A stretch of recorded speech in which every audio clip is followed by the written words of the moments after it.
National president श्रीमान Shri DK Sao sir जी हैं। Sir, हम आपसे यह जानने का प्रयास कर रहे हैं कि defenders of international human rights council की स्थापना कब हुई और इसका मूल उद्देश्य क्या है। Defenders of international human right council के बारे में मैं उजागर करूँगा। सबसे पहले तमाम मीडिया प्रभारी जो भी आज उद्देश्य पर उपस्थित हुए हैं उन्हें मैं दिल से धन्यवाद करना चाहता हूँ। Defenders of international human right council के 8 अक्टूबर 2021 को स्थापना हुई थी। इससे पहले अन्य संगठन से मैं काम कर रहा था। आज तीसरा वर्ष गांठ इसका पूर्ण होने चली है। इस उपलक्ष्य पे आज जो है कि तमाम भारत के लोग defenders of international human right council के सदस्य, पदाधिकारी और गेस्ट उपस्थित हुए हैं। सर, संगठन का मूल उद्देश्य क्या है। देखिए, आज हम बात करेंगे भारत का, तो भारत में जिस तरह शोषण पब्लिकों पर हो रही है, जी बच्ची, छोटी सी बच्चियां हैं, उनके साथ बलात्कार, दुर्भाग्यपूर्ण घटना इसे आज बराबर सोशल मीडिया में देखने को मिलती है। जी प्रशासन जो है फेलुअर होती जा रही है। जी संगठन बड़े दुर्भाग्य और हमदर्द के साथ आज उभर करके सामने आई है कि मानव के संरक्षण के लिए, उनके अधिकार के लिए, माँ बहनों के उनके अंग को, वस्त्र को ढकना, उनकी इज्जत को बरकरार रखने के लिए ऐसे कई घटना है कि विवाह करने के बाद बच्चियों के साथ उन्हें दहेज के लिए घर से प्रताड़ित करके निकाल दिया जाता है। उनके संपर्क को मैंने एक मान लीजिए तो हमें भारत के तमाम लोगों के अधिकार के संरक्षण के लिए मानवाधिकार का उद्देश्य एक पहल की गई जी कि उनको अधिकार को दिलाना हो, चाहे किसी को हो। जी sir, defenders of international human rights council ये तो इंटरनेशनल लेवल पे काम करती है। जी सर, इसका प्रधान कार्यालय कहाँ है अंतर्राष्ट्रीय में। दिल्ली में इसका हेड ऑफिस है जी और प्रशासनिक कार्यालय काजोड़ा है, एडमिन ऑफिस। जी सर, DIHRC सामाजिक न्याय क्षेत्र में कैसे कैसे काम कर रही है और कैसे सफल हो रही है, कुछ उदाहरण स्वरूप बताएंगे। पहले मैं जिस तरह मानव पर शोषण देखा था, पहले मैं कुछ अपने तरीके से बताना चाहता हूँ कि मैं पहले शुरुआती दौर पर मैं स्वयं शोषित था। जी उससे मुझे महसूस हुआ कि आज जो मैं जिस तरह रो रहा हूँ, हमारे समक्ष लोग नहीं आ पा रहे हैं, हमारे मदद के लिए कोई उभर कर नहीं आ रहा है। जी हमें महसूस हुआ कि आज हम खड़े होकर के अगर लोगों का मदद करें तो शायद समाज में कुछ परिवर्तन, बदलाव आ सके। तो हमने संगठन को संगठित करने के लिए पहले जानकारी लिया और उसके बाद संगठन स्थापित किया जी और संगठन को विस्तार करने के लिए आहिस्ता आहिस्ता लोगों तक पहुंचा और छोटे छोटे शहरों में जो लोग पीड़ित हैं उनके मदद के लिए, उनके भोजन के लिए, उनके अधिकार जो प्रशासन से मिलना चाहिए नहीं मिला, उनको मैंने प्रयास किया दिलाने का।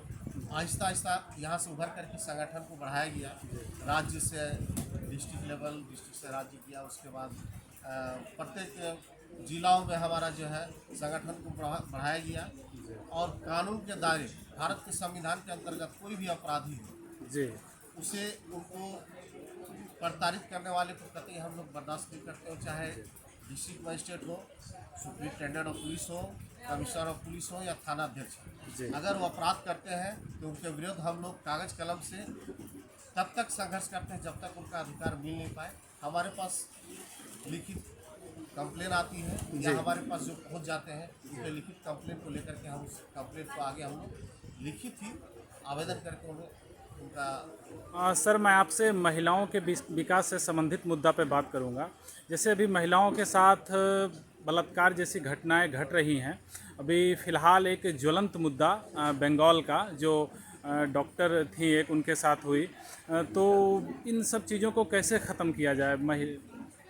बड़ा शर्मिंदगी वाली बात है कि आज हमारी बहन भी लड़की है, जी परिवार भी लड़की है, माता भी लड़की है।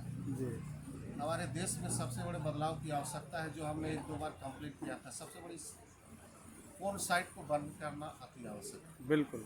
अगर हमारा आवाज़ सरकार तक या किसी ऊपर अधिकारी तक पहुंच पाए तो मैं चाहूँगा कि पोर्न साइट को सबसे पहले भारत के लिए एकदम बंद किया जाए। मैं 2 बार कंप्लेन किया था जिसमें कुछ बंद हुई और फिर चलने लगी। जी और ऐसे कानून को बनाया जाए जो इस घटना से सम्मिलित हो, ऐसा सजा दिया जाए, आइंदा वो दूसरा गलत करने के लिए सोचे। और सबसे पहले हमें ये समझना होगा कि अगर बगल में कोई लड़की के साथ छेड़छाड़ होता है तो देखिएगा, सबसे बड़ा दुर्भाग्य है कि कोई अगर दारू पी करके एक अपराधी चला जाता तो आस पड़ोस के लोग भय से नहीं बोलते जी कि बिल्कुल मैं बोलूँगा तो उससे झमेला हो जाए, झगड़ा हो जाए। बिल्कुल कुछ दिन उपरांत उसका एक झुंड हो जाता है। जी कुछ दिन बाद वो एक लड़की को छेड़ देता है। कुछ दिन उपरांत हमें आता है सोशल मीडिया में कि लड़की के साथ बलात्कार करके उसे मार दिया गया है, और वहाँ समाज के लोग मर्द बनते हैं और अपने आप को मानवाधिकार संरक्षण का लोग एक बैनर तले उठ करके मीडिया में, सोशल मीडिया में उभर के आते हैं कि बच्ची को सोशल जस्टिस। भाई, जब जन्म हुआ अपराध उस समय आप कहाँ थे? अपराधी आप है पहले। बिल्कुल इस अपराध को रोकने का काम आपका पहला था, जी। तो मैं इसके लिए बहुत निंदनीय हूँ। सर, आपने एक बहुत महत्वपूर्ण बात कही पोर्न साइट को लेकर के। जहाँ तक मेरे जानकारी की बात है, सुप्रीम कोर्ट का भी गाइडलाइंस आया है कि जो भी चाइल्ड पोर्नोग्राफी को देखते हैं तो हमारा जो साइबर सेल है उसको ट्रैक करता है और उसमें सज़ा का प्रावधान है। तो ये आपके भी जानकारी में होगा ही। तो सर, ये कैसे सफल किया जाए, क्योंकि इतना होने के गाइडलाइंस होने के बाद भी मतलब अभी भी नहीं सर, रुक सबसे रहा है। बड़ी बात दुर्भाग्य है कि छोटे बच्चों की बात यहाँ नहीं है। अपराध बड़े बुजुर्ग, ऐसा कहीं आपने नहीं सुना होगा। एक 60 साल के बुजुर्ग इंसान भी एक बच्चे के साथ बिल्कुल बलात्कार बिल्कुल सर, करे। बिल्कुल तो बच्चे की बात ही नहीं होनी चाहिए। बिल्कुल हमारे नज़रिए में, डिफेंडर्स के नज़रिए में, बिल्कुल ऑन साइड बच्चे बूढ़े की बात नहीं, टोटली बंद करना चाहिए और इस पर बिल्कुल। जो निगरानी करते हैं सख्त से सख्त बिल्कुल।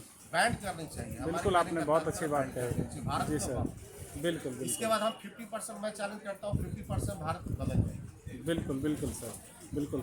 सर, महिलाओं अपने आप को सुरक्षित रखने के लिए मतलब हमें लगता है कि वो आत्मरक्षा के लिए जूडो कराटे भी सीख सकती है, जिससे अपने आप को वो डिफेंड कर सके।